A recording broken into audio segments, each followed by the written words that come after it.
विकास, जिनका एकमात्र ध्येय है। स्वागत कर रहे हैं श्री करण देवतळे, श्री कृष्णा सहारे, श्री सुधीर पारवे, श्री कीर्ति कुमार बंटी भांगड़िया जी, श्री सुधीर मुनगंटीवार जी, श्री किशोर दोरगेवार जी। महायुति के सभी उम्मीदवारों के द्वारा माननीय प्रधानमंत्री जी का स्वागत अभिवादन किया जा रहा है। भारत जिनके दिल में बसता है और जो भारतीयों के दिलों पर राज करते हैं, हमारे प्रिय प्रधानमंत्री जो सतत कार्यरत हैं, सतत संकल्परत हैं, आपका हार्दिक स्वागत, हार्दिक हार्दिक स्वागत। चिमूर की इस क्रांति भूमि में हमारे प्रिय प्रधानमंत्री, हमारे प्रिय नेता, विश्व नेता, लोकप्रिय नेता माननीय श्रीमान नरेंद्र मोदी जी अपनी जनता का अभिवादन स्वीकार कर रहे हैं। वो जनता जिसकी प्रगति के लिए वे निरंतर कार्यरत रहते हैं। हर लाडली बहन को लखपति बनाने का जिन्होंने प्रण लिया है और हर हाथ को काम देने का जिन्होंने संकल्प लिया है। देश के हर कोने में विकास की रोशनी पहुंचाने को कृत संकल्पित हमारे लोकप्रिय प्रधानमंत्री, हमारे प्रिय नेता, हमारे प्रेरणा स्रोत, हमारे मार्गदर्शक माननीय श्रीमान नरेंद्र मोदी जी। क्षेत्र की जनता की ओर से माननीय प्रधानमंत्री जी का इस मंच पर स्वागत और सम्मान करने के लिए निवेदन है। माननीय सांसद श्री प्रफुल्ल भाई पटेल और इस क्षेत्र के प्रतिनिधि श्री कीर्ति कुमार भागड़िया जी से कृपया हम सबके हृदय में बसी स्वागत भावनाएं माननीय प्रधानमंत्री जी को समर्पित करें। वो तेजस्वी नेतृत्व, वो ओजस्वी नेतृत्व जिस पर हम सबको गर्व है, जो हम सबके लिए प्रेरणा देते हैं, हमारे प्रिय प्रधानमंत्री जी। आपका बहुत बहुत स्वागत। आणि यानंतर मी आता कर्तबगार नेते, प्रगल्भ व्यक्तिमत्वाचे धनी माननीय खासदार प्रफुल्ल भाई पटेल यांना विनंती करते की त्यांनी स्वागत पर भाषण करावे।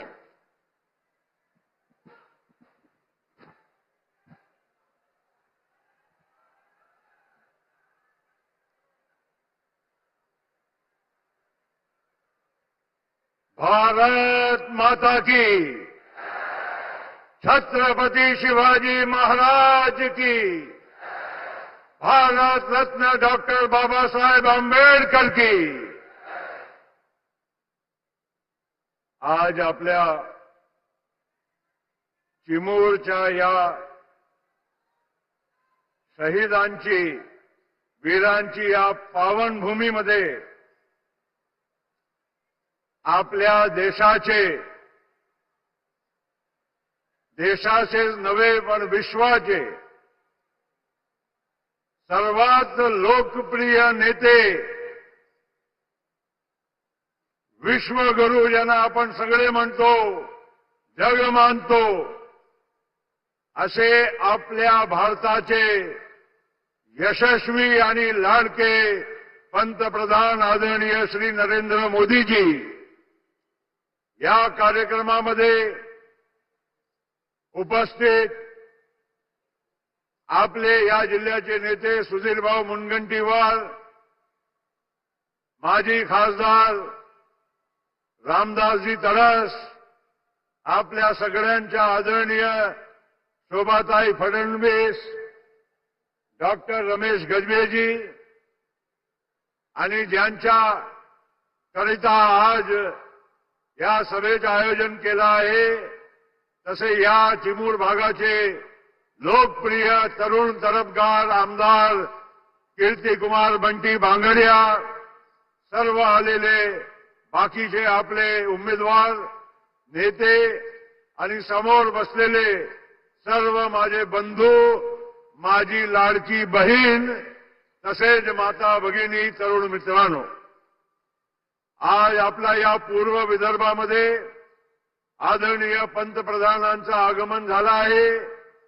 या चंद्रपूर, गडचिरोली, गोंदिया, भंडारा आणि नागपूर जिल्ह्याच्या परिसरामध्ये मध्यस्थ ठिकाण म्हणून आज चिचलीपूर येथे सभा होत आहे आणि मला या गोष्टीचा आनंद आहे की तिसऱ्यांदा या देशाच्या लोकांनी आदरणीय पंतप्रधान नरेंद्र मोदीजींना यशस्वी रीतीनं परत भारताचा पंतप्रधान बनवला आहे. थोडा आपला वाटा थोडा या यशामध्ये कमी राहिलेला आहे. त्यासाठी आपल्याला थोडा चिंतन करण्याची गरज आहे. मागील लोकसभेच्या वेळेस आपल्या पूर्व विदर्भामध्ये एक चुकीचा फेक नॅरेटिव्ह अतिशय जोरदार चालवलं. आरक्षण देशाचा समाप्त होणार आहे, संविधान बदलणार आहे आणि यामुळे त्याचा एक वेगळा परिणाम आपल्याला बघायला मिळाला. मित्रांनो, मोदी साहेब वारंवार सांगत आहे ते स्वतः एक गरिबीतून वर आलेले आणि पंतप्रधानपर्यंतच्या परिस्थिती पोहोचलेले व्यक्ती आहे आणि त्या माणसाला गरिबांची सामान्य लोकांची चिंता आहे, खंत आहे आणि त्यामुळे अशा माणसांनी या भारताच्या संविधानाला अधिक मजबूत करण्याचं काम केलं आहे. प्रत्येक वर्गाचा, गोरगरीब असो, आदिवासी असो, दलित असो, शेतकरी असो, तरुण असो, प्रत्येकाला या देशाच्या प्रगतीच्या या वाटचालमध्ये स्थान देण्याचं काम केलं आहे. आणि म्हणून मित्रांनो, आज तुम्ही बघा देशामध्ये आज अर्थव्यवस्था 5व्या क्रमांकाची विश्वामध्ये झाली. उद्या त्याला आपण तिसरी सर्वात मोठी अर्थशक्ती बनणार आहोत. हे आपल्या पंतप्रधानांच्या हे कार्याचा हे परिणाम आहे. आणि म्हणून मित्रांनो, आज आपला या पूर्व विदर्भामध्ये माझ्या पूर्वीचे वक्ते सांगत होते शेतकऱ्यांचे प्रश्न आहे. शेतकऱ्यांना सोयाबीन, कापसाचा योग्य भाव मिळाला पाहिजे. परवाच्या संकल्पपत्रामध्ये या एमएसपीच्या वर 20% भाव देण्याचं काम या आमच्या महायुतीच्या सरकार आपल्याला करून देणार आहे. ही आपल्या सगळ्या लोकांना सांगू इच्छित. म्हणजे आज सोयाबीनचे 48 असेल ते उद्या 6000 मिळेल. बाकीच्या सगळ्या तुम्हाला पिकाचा आज धान पिकवणारा शेतकरी या भागामध्ये आहे पूर्व विदर्भामध्ये. मागच्या वर्षी आमच्या सरकारने 20,000 रुपये हेक्टरी प्रमाणे बोनस तुम्हाला देण्याचं काम हे सुद्धा केलं आहे. हे अतिशय महत्वाचं काम आहे. मित्रांनो, अशा परिस्थितीमध्ये आज आपला पूर्व विदर्भाचा विचार केला, चंद्रपूर जिल्ह्यामध्ये कोळसा आहे, इथे पेपर मिल आहे, पॉवर प्लांट किती आहे, सिमेंटचे प्लांट किती आहे. येणाऱ्या काळामध्ये गडचिरोली जिल्ह्यामध्ये तिथे लोखंडाची, आयर्न ओरची सर्वात उत्तम माइन्स मिळालेली आहे आणि तिथे सुद्धा येणाऱ्या काळामध्ये एक मोठा तिथे मॅन्युफॅक्चरिंग स्टील आणि आयर्नचा असा मोठा हब बनणार आहे. हे सगळं करत असताना आज आपला नागपूर तिथे मिहान आहे, बाकीचे अनेक उद्योगधंदे येणार आहे. हे सगळं प्रगतीचे चिन्ह आहे. आमच्या लाडकी बहिणीला आज आम्ही 1500 रुपयाची देण्याची सुरुवात केली. अनेक लोकांच्या पोटदुखी झाली, सांगायला लागले पैसे कुठे आहे, पैसे कुठे आहे. हा योजना फक्त निवडणुकीपुरती आहे. अरे, आम्ही तुम्हाला आश्वस्त करू इच्छितो की ह्या 1500चे 2100 रुपये होण्यामध्ये जास्त वेळ लागणार नाही आणि त्याच्या पलीकडे सुद्धा 2500 असेल, 3000 असेल, हे अशी तुम्हाला या योजनेचा लाभ मिळत राहणार आहे. आणि म्हणून मी अधिक न बोलता, कारण पंतप्रधानाला ऐकायला आपण सगळे आलेले आहोत, पण मी एक नक्की सांगतो, आज भारतीय जनता पार्टी, शिवसेना, राष्ट्रवादी काँग्रेस पक्ष, रिपा, पीडिपा अशी आमची या महायुतीमध्ये आम्ही सर्वांना समावेशक करून आम्ही सामोर जात आहोत. आणि त्यामुळे मित्रांनो, आज जे काही परिस्थिती आज अख्खा विदर्भ आणि महाराष्ट्रामध्ये दिसत आहे, ते लोकसभेच्या वेळी जे आम्ही चूक केली ते परत आम्ही होऊ देणार नाही, असा आमच्या या महाराष्ट्राच्या जनतेने संकल्पना केली आहे. आणि त्यामुळे मित्रांनो, आपल्या सगळ्यांना मी विनंती करायला उभा आहे, एक सर्व पक्षांच्या वतीनं महायुतीचा एक घटक म्हणून उभा आहे की आज आपले पंतप्रधान त्यांना आपण ऐका आणि त्यांचं जे उद्बोधन आहे त्याप्रमाणे आपण महायुतीच्या सर्व आमच्या उमेदवार जे आहे त्यांना भरभराटीचा आशीर्वाद द्यावा. एवढाच बोलतो, थांबतो. जय हिंद, जय महाराष्ट्र. धन्यवाद.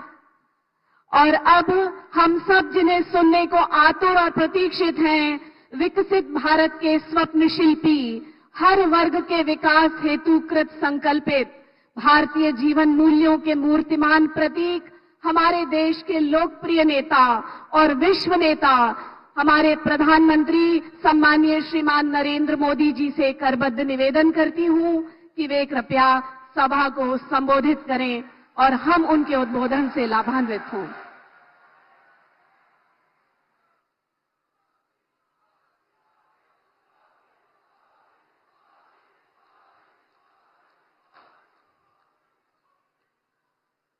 जय भवानी, जय भवानी, जय माता महाकाली, जय सेवालाल, जय बिरसा. आपल्या सर्वांना माझा नमस्कार.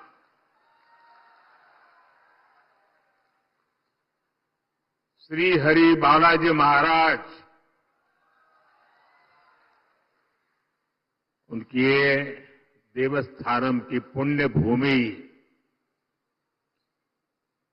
क्रांतिकारियों की, वीरों की ये धरती,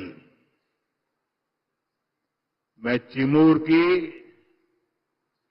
इस महान मिट्टी को नमन करता हूं.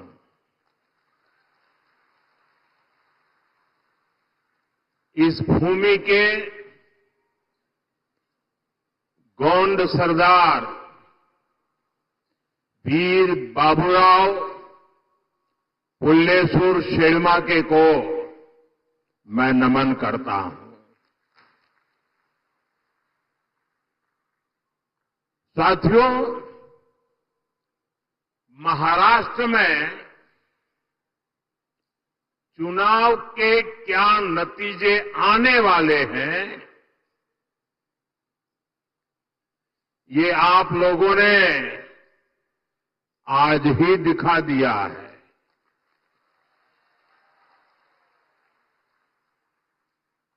ये जन सैलाब बता रहा है कि महाराष्ट्र में महायुति की भारी बहुमत की सरकार बनने जा रही है.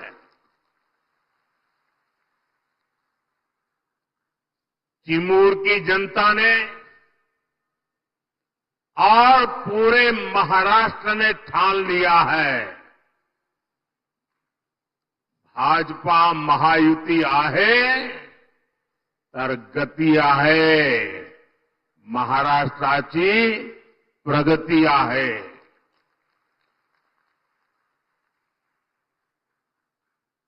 साथियों, मैंने सालों तक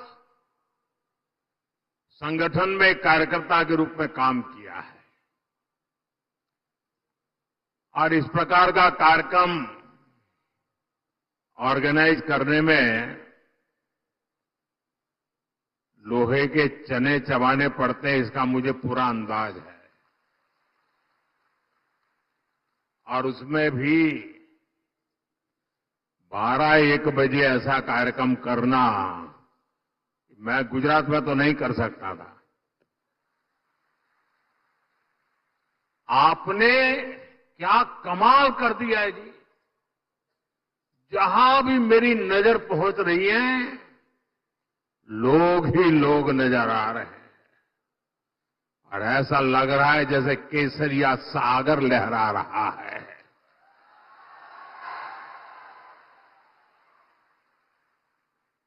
साथियों, मैं आज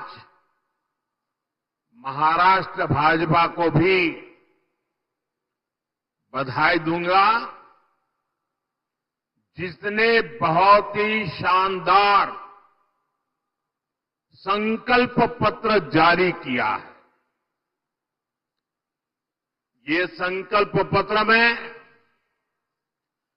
लाड़की बहनों के लिए, हमारे किसान भाई बहनों के लिए,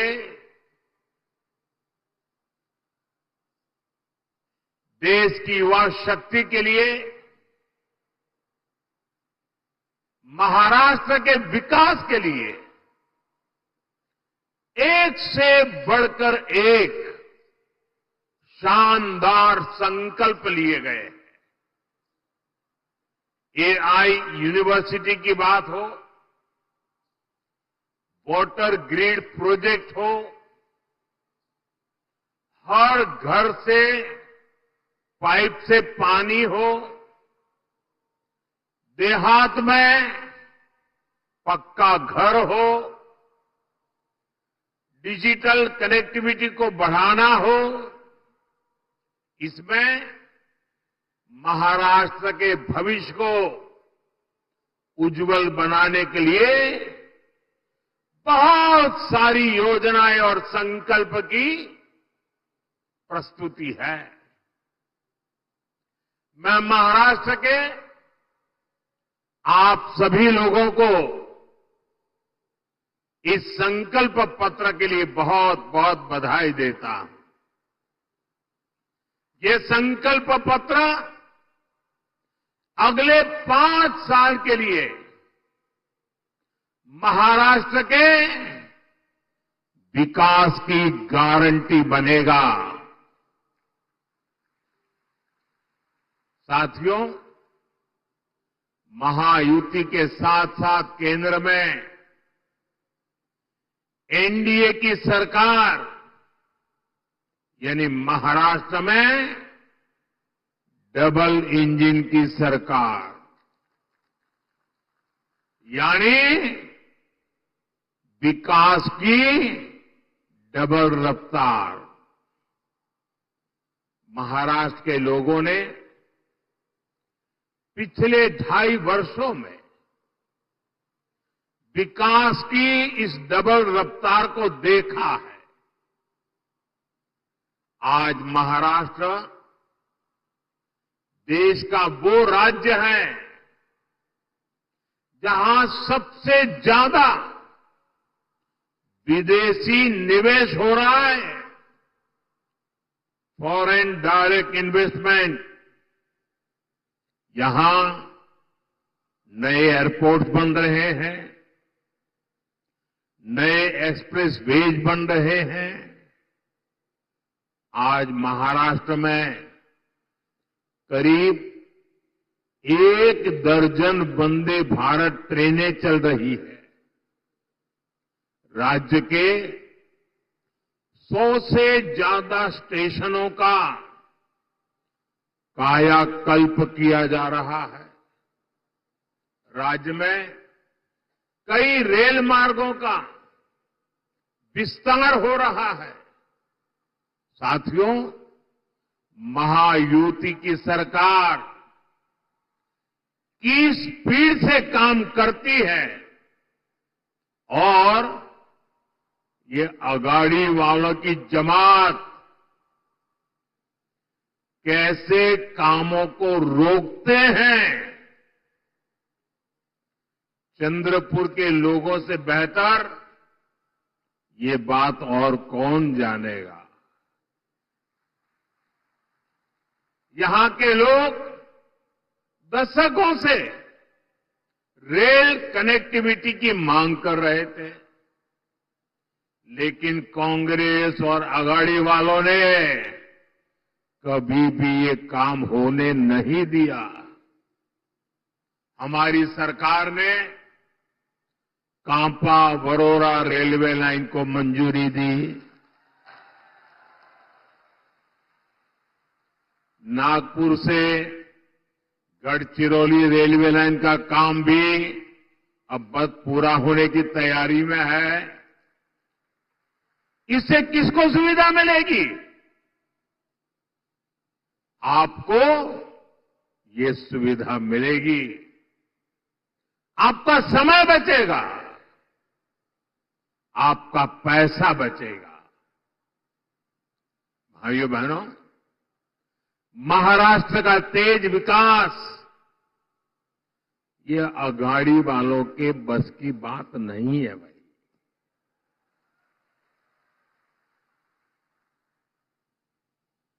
अघाड़ी वालों ने केवल विकास पर ब्रेक लगाने में पीएचडी कर दी है।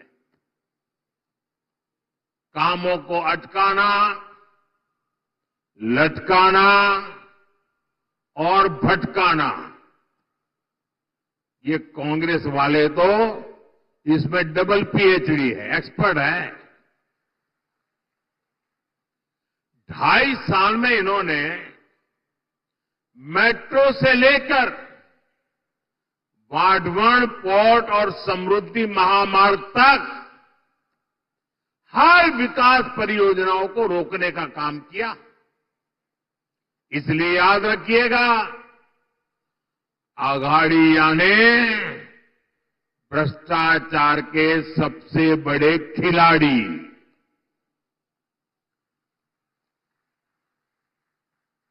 ये अघाड़ियां ने खिलाड़ी, आप इन्हें दोबारा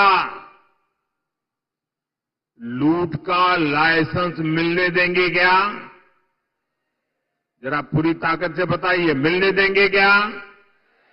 लूट करने देंगे क्या? खजाना भरने देंगे क्या? साथियों, मैं आपसे पूछना चाहता हूं, जरा पूरी ताकत से जवाब दीजिए।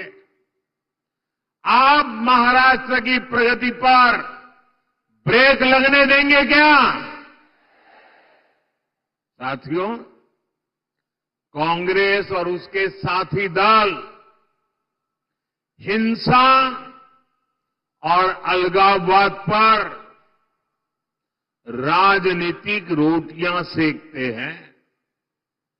अभी कुछ ही दिन पहले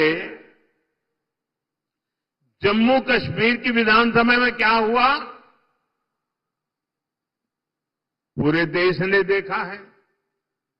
आपने भी टीवी में देखा होगा, अखबारों में पढ़ा होगा, सोशल मीडिया में आया होगा। ये हमारा जम्मू एंड कश्मीर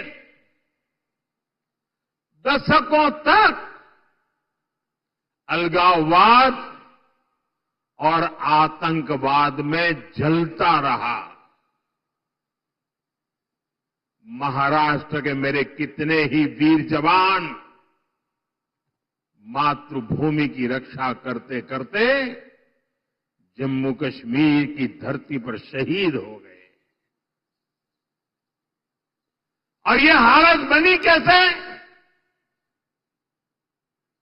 ये पाप पनपा कैसे?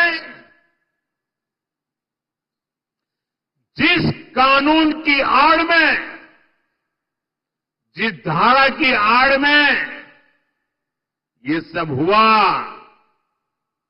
वो धारा थी 370, और ये 370 धारा कांग्रेस की देन थी। और जैसे ही हमने 370 को खत्म किया, कश्मीर को भारत और भारत के संविधान से पूरी तरह नाता जोड़ा। हमारे देश के बहुत लोगों को पता ही नहीं है, शायद आपके लिए भी बहुत सी जानकारी पहली बार होगी।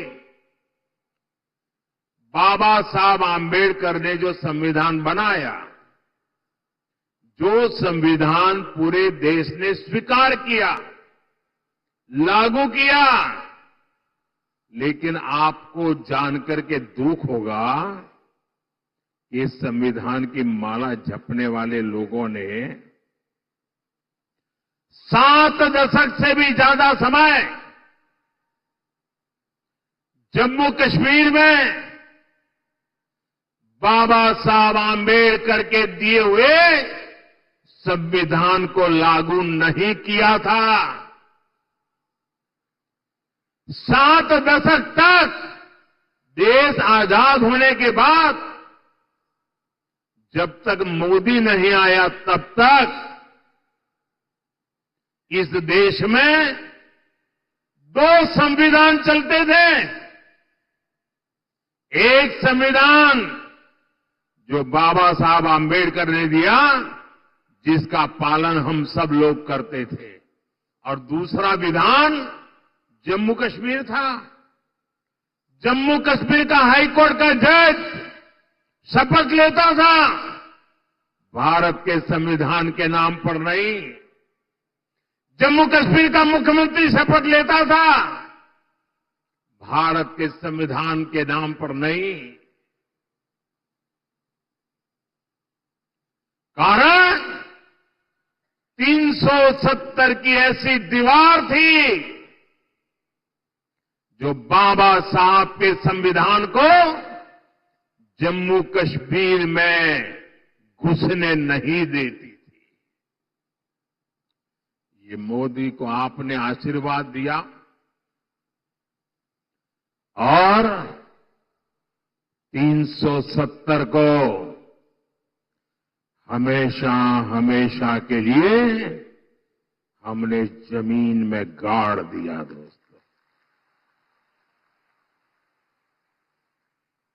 लेकिन कांग्रेस वालों को, उनके साथियों को ये बात पच नहीं रही है और इसलिए कांग्रेस और उसके साथी कश्मीर में फिर से धारा 370 वापस लाकर के लागू करने का प्रस्ताव सदन में लाए हैं, सदन में पास करवा रहे हैं। जरा कांग्रेस वालों को पूछिए, उनके साथियों को पूछिए कि जो धारा 370 खत्म हो गई, जिस जम्मू कश्मीर में भारत का संविधान पैर नहीं रख सकता था, उस जम्मू कश्मीर में भारत का संविधान पहुंचा। क्या आप फिर से इसको रोक लोगे? ये लोग वो काम कर रहे हैं जो काम पाकिस्तान चाहता है। मैं जरा यहां के लोगों से पूछना चाहता हूं, क्या कांग्रेस को ये करने देंगे आप? ये करने देंगे? 370 वापस आने देंगे? जम्मू कश्मीर को हमसे दूर रखने देंगे? उनके और उनके साथियों को सजा देंगे? साथियों, हमारे चंद्रपुर के इस क्षेत्र ने भी दशकों तक नक्सलवाद की आग को झेला है। इस क्षेत्र ने क्या कुछ नहीं सहा। नक्सलवाद के कुचक्र में कितने ही युवाओं का जीवन बर्बाद हो गया। हिंसा का खूनी खेल चलता रहा। औद्योगिक संभावनाओं ने यहां दम तोड़ दिया। कांग्रेस उसके साथियों ने आपको सिर्फ और सिर्फ खूनी खेल दिए हैं। ये हमारी सरकार है जिसने नक्सलवाद पर लगाम लगाई है। आज ये पूरा क्षेत्र खुल करके सांस ले पा रहा है। अब चिमूर और गढ़चिरौली के क्षेत्र में नए अवसर बन रहे हैं। इस क्षेत्र में नक्सलवाद फिर से ना हावी हो जाए, इसके लिए आपको कांग्रेस और उसके साथियों को यहां फटकने भी नहीं देना है। मेरी बात मानोगे ना? जरा जोर से बताइए, मानोगे ना? साथियों, बीजेपी और महायुति सरकार हमारा जो सबका साथ सबका विकास का मंत्र है, उसी को लेकर के हम काम कर रहे हैं। मैं गरीब के जीवन की मुश्किलों को समझता हूं, इसलिए आपका जीवन आसान बनाने के लिए दिन रात काम करता हूं। हमारी सरकार में करोड़ों गरीबों को पीएम आवास मिले। हमारी सरकार में करोड़ों गरीबों को मुफ्त इलाज की गारंटी मिली। नई सरकार बनते ही हमने आयुष्मान योजना का लाभ 70 वर्ष से अधिक उम्र के सभी बुजुर्गों को भी दे दिया। हमने गांव-गांव सड़क पहुंचाई, बिजली पहुंचाई, करोड़ों परिवारों को जल जीवन मिशन के तहत पानी का कनेक्शन मिला। अकेले चिमूर में ही 16 लाख परिवारों को मुफ्त राशन मिल रहा है, ताकि गरीब के घर का चूल्हा जलता रहे। गरीब कल्याण की योजनाओं का सबसे ज्यादा लाभ हमारे वंचित समाज को हुआ है।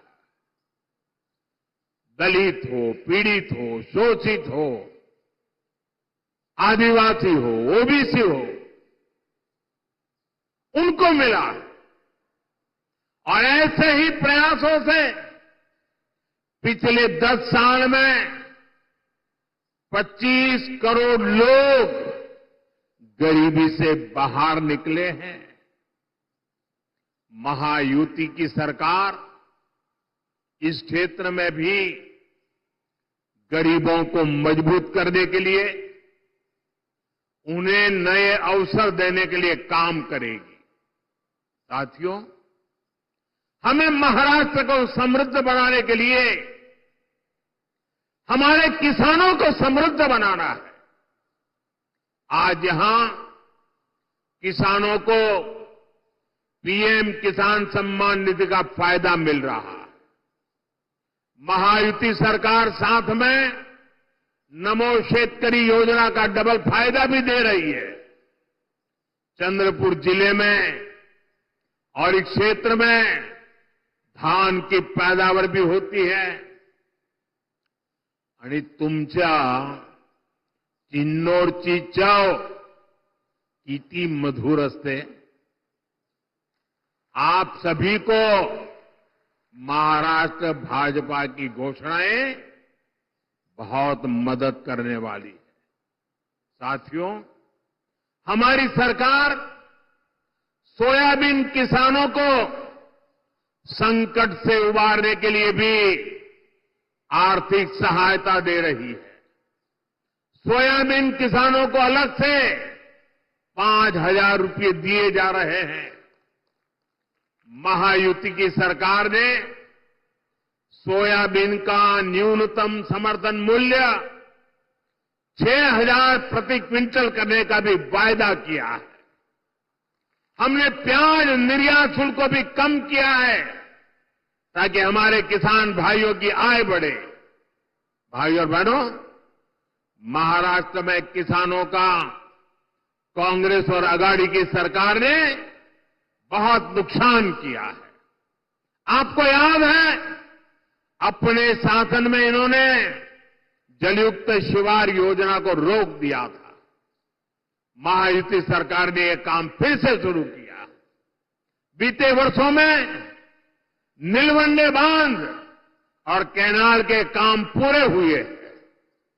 विशाल घोसी खुर्द प्रोजेक्ट भी अब पूरा होने जा रहा है। साथियों, चंद्रपुर के तो बैम्बू दुनिया भर में मशहूर है। ये हमारी सरकार है जिसने बैम्बू से जुड़े अंग्रेजों के जमाने के पुराने नियमों को बदला, कानूनों को बदला, जिसके लिए आपके लिए बैम्बू की खेती आसान हो जाए। गढ़चिरौली और चंद्रपुर में बांस शिल्पकारों की स्किल ट्रेनिंग पर भी हमारी सरकार जोर दे रही है। साथियों, मैं आपको कांग्रेस और उसके साथियों की एक बड़ी साजिश से भी सावधान कर रहा हूं। हमारे देश में आदिवासी समाज की जनसंख्या करीब करीब 10% के आसपास है। कांग्रेस आप आदिवासी समाज को जातियों में बांटकर टुकड़े टुकड़े करके कमजोर करना चाहती है। यहां चिमूर चंद्रपुर में भी बड़ी संख्या में मेरे आदिवासी भाई बहन रहते हैं। कांग्रेस चाहती है कि हमारे आदिवासी भाई एसटी के रूप में उनकी पहचान खो दें, आदिवासी के रूप में उनकी पहचान खो दें, उनकी ताकत से उनकी एक जो पहचान बनी है वो बिखर जाए। सारे आदिवासी समाज की छोटी छोटी जातियां अपने आप को एसटी के नाते भूल जाए, आदिवासी के नाते भूल जाए, सिर्फ जाति के रूप में याद रखें और आपस में लड़ें, आपकी एकता टूट जाए। ये कांग्रेस का खतरनाक खेल है। कांग्रेस गोंड समाज को राजगोंड से लड़वाना चाहती है, अरग समाज को प्रधान समाज से लड़वाना चाहती है। कांग्रेस पठारी को सरोटी से, हलवा को हलबी से, कोलम को मन्नेर वार्लू से लड़वाना चाहती है। आदिवासी समाज जातियों में बटेगा तो उसकी पहचान खत्म हो जाएगी, उसकी ताकत खत्म हो जाएगी। विदेश में जाकर कांग्रेस के शहजादे खुद ये ऐलान कर चुके हैं। इसलिए मैं कहता हूं, हमें कांग्रेस के इस षड्यंत्र का शिकार नहीं होना है, हमें एकजुट रहना है। और इसलिए मेरा तो आपसे एक ही आग्रह है, हम एक रहेंगे तो सेफ रहेंगे, हम एक रहेंगे तो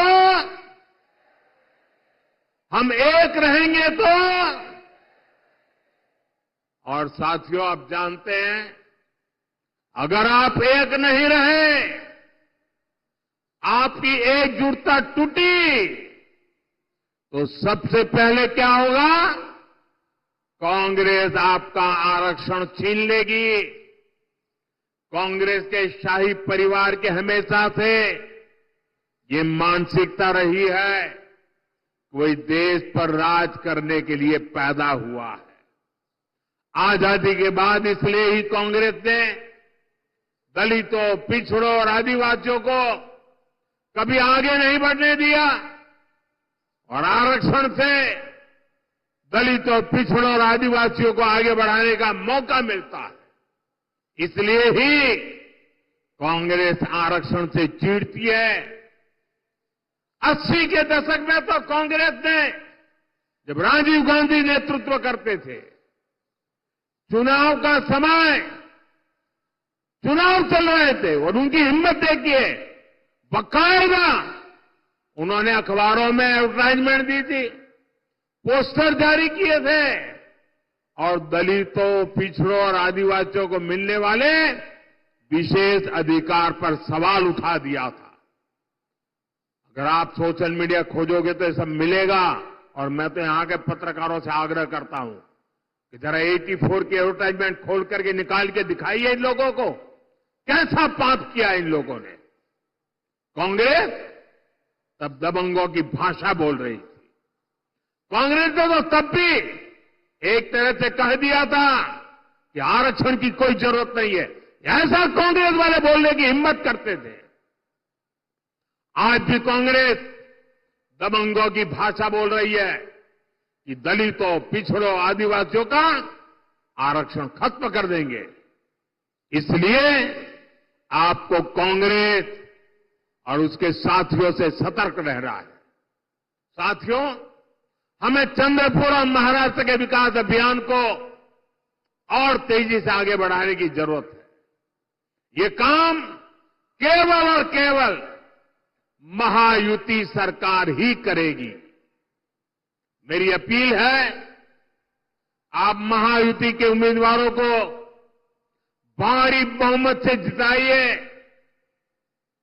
और साथियों, इतना बड़ा जनसैलाब इस बात की गारंटी बन जाता है कि यहां सबकी सब सीटें आप जिताने वाले हो।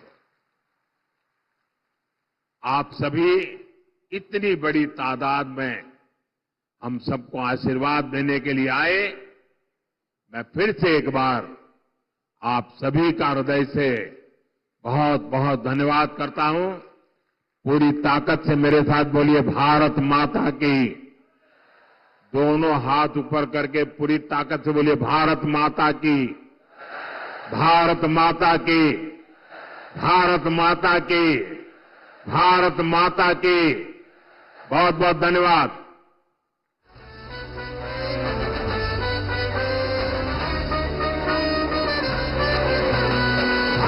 महायुति आहे, कर